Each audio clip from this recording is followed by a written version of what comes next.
good, Commanders fans? Just wanted to make a video here, guys, because I didn't want to sound super negative about the trade, and I know I probably sounded negative, but I said a lot of positive things in my video on Saturday when we all got the news that he got traded to us, or we traded for him. So I'm gonna talk about some positives for Deebo, and I talked about him in the previous video, but I, listening to some other people and hearing some numbers and stats and analytics, different things like that. I really do think Deebo is going to help this team. Definitely has a really good chance to help this team, help this offense, make Jaden better, which is numero. The goal number one is to win more games, obviously. To make it past the NFC Championship, make it to the Super Bowl. That's the goal. That's legit the goal. That legit is the benchmark now, or that is the standard for us now. It is not to just win a playoff game, but to win more than one playoff game, to win 2 playoff games. It's crazy to say, but it is. It's not crazy to say that anymore. It's just not. But Deebo, so looking at some of the numbers, and this is from Mina Kimes and Underdog Fantasy. Shout out to those guys. They have a YouTube channel. Mina Kimes is on ESPN. So the screen game, and I talked about that earlier in my video, that my initial reaction. So I guess after 2 or 3 sleeps, got to think about it a little bit more and see some more positives on it. And the screen game is obvious. Like, we struggled in the screen game. And Mina Kimes, she came up with some numbers, and I didn't know that we threw the 3rd most wide receiver screens in the NFL. Like, I know we did a good amount of screens, but I didn't know it was the 3rd most. And we were not successful at screens. Like, Terry McLaurin, that is not his forte. His forte is route running and contested catches. That is Terry McLaurin's forte. Now, he had that one screen against the Lions that will always be held in Commanders memory, Redskins, Washington football team memory forever and ever, because that was just awesome. That was a beautiful screen. It was blocked well, too, so it's not just on Terry. But even when Deebo doesn't get the screen, he's a heck of a blocker because he's just so physical. He's just so tough. He's just so mean. And we need a guy like that. You need an a-hole on the roster.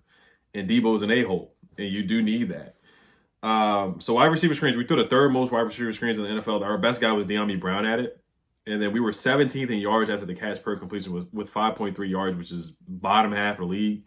And then we were 16th in yards after the catch, which is right in the middle of the pack. But as many wide receiver screens we throw, it's like you should be better at it than 16th and 17th. And you look at Deebo's numbers over the years, even though last year was a down year for him, you look in 2023 as well. So Jaden Daniels averaged 4.1 screen pass attempts per game last year, which was 6th most amongst quarterbacks. Deebo Samuel had a down 2024, but in 2023 on screen passes, he had a 30.8% explosive play rate, which was 6th in the league, and then 16 yards after the catch, which was 1st in the NFL, and then 0.340 EPA per target, which was 5th. So yak, breaking tackles, running after the catch. There's so many things that he can do that he's going to bring to the roster. Another thing too, I didn't bring up in my previous video, is the pneumonia that he had. He checked into the hospital for pneumonia. You look at the numbers. So weeks 1 through 7, like the first 5 games of the season compared to the last half of the season, like it's an insane comparison. Like, the pneumonia thing is real. Like, having pneumonia is a legit thing. It's nothing to joke about or anything like that. Pneumonia is real, and that definitely took away time from his conditioning, probably some of his diet. He did respond on social media. I do want to pull up some of the tweets that he had, that he talked about his weight, because there was a beat reporter from San Fran that said he was at the weight of a tight end, basically kind of going in on Deebo. And you can kind of see it with that Eagles jersey on, but to make a real point about it is that, when you have pneumonia, like, that's legit. You can't really work out, it affects your conditioning, all kinds of things like that. But looking at the numbers, in week 1, he had 54 yards against the Jets, 23 rushing yards, which is pretty solid. And he had a touchdown in the first game of the season. The second game of the season against Minnesota, he had 10 catches for 110 yards. Third game, 5 catches for 58 yards. Then I think the pneumonia. So then he had, against the Seahawks, he had 3 catches for 102 yards and a touchdown. And he had 4 carries for 15 yards. And I think that after that game is when he had pneumonia, if I'm not mistaken. Then he had 7 catches for 71 yards against Dallas, 6 catches for 62 yards against Tampa. And then the next 1, 2, 3, 4, 5, 6 games, he had 23 yards or less in the month of November. So that's where my concerns come up, is looking at that stretch of games in November, December. Is that because of the pneumonia and the conditioning that he was not able to get right? He did have some drops. He complained about the offense.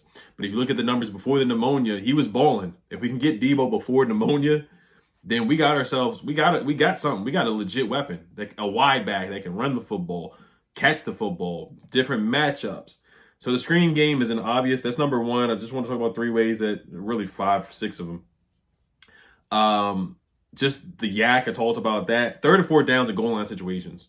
Scoring in the red zone. Like, we're already really good on 4th downs and 3rd downs anyway, but just adding another weapon to our arsenal, to our chamber that Cliff can get even more creative with on 4th downs. Instead of doing that Marcus Mariota quarterback dive that he was doing against the Lions, I think he tried it again against the Eagles. If I'm not, no, he tried it twice against the Lions. It worked against the Buccaneers, if I'm not mistaken.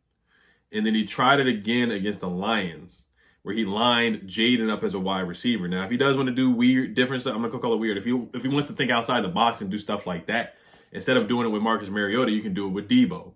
You can do it with somebody else. And then the Lions game, Marcus Mariota and B-Rob, they had like a confusion over the handoff.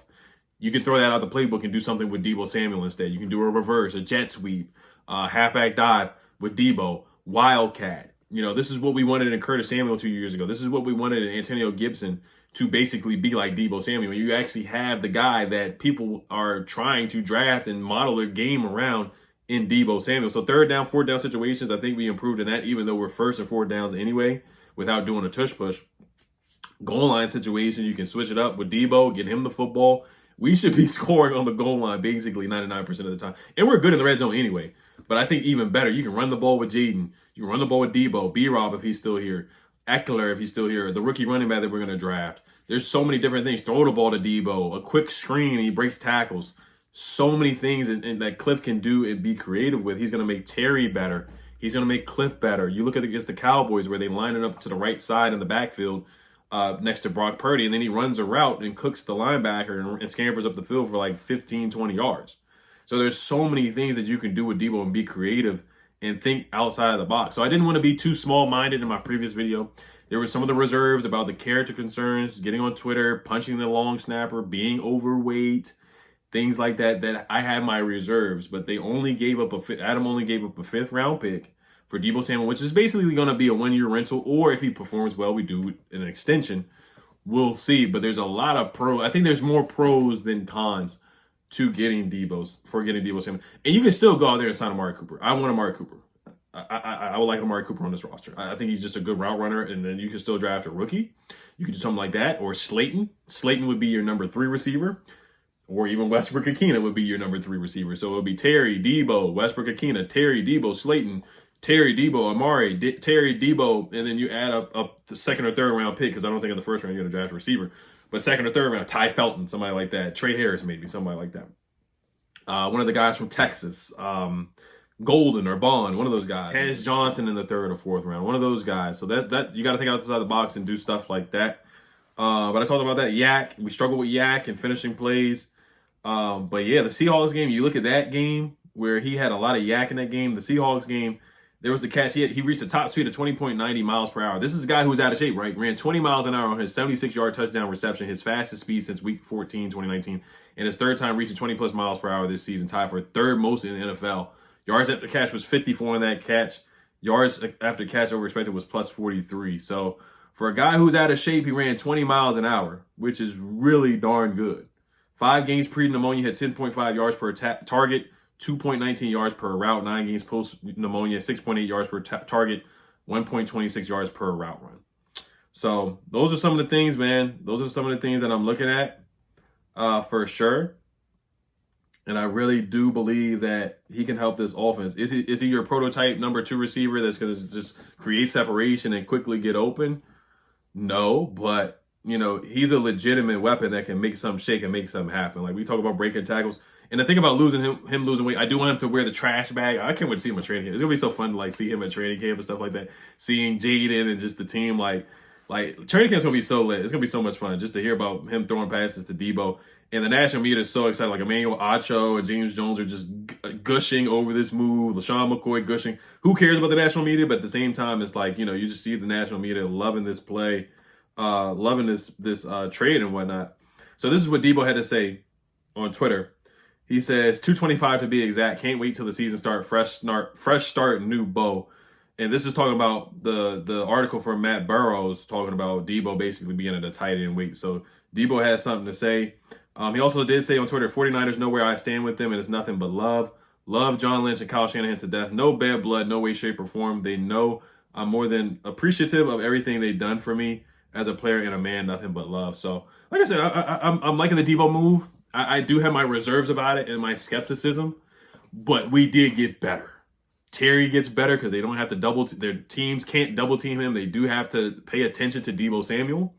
That's a big thing. He helps Jaden, just a quick hitter, quick screen, quick 2-yard pass, and he can scamper up the field and give you 7 yards. A 2-yard catch, he can give you 7 to 10 yards and a first down. So that's what he does. And he's an Eagle killer and he's a Cowboy killer. The Eagles, he had 119 yards receiving and like 2 or 3 touchdowns the last time he played them in 2023. I know it's a couple years ago, but still. Cowboys, he's had a couple good games against the Cowboys. He had 70 yards receiving against the Cowboys the last time he played them as well in 2024. 4 catches for 71 yards. So, all right, you guys let me know what you guys think. As always, Health Commanders, peace.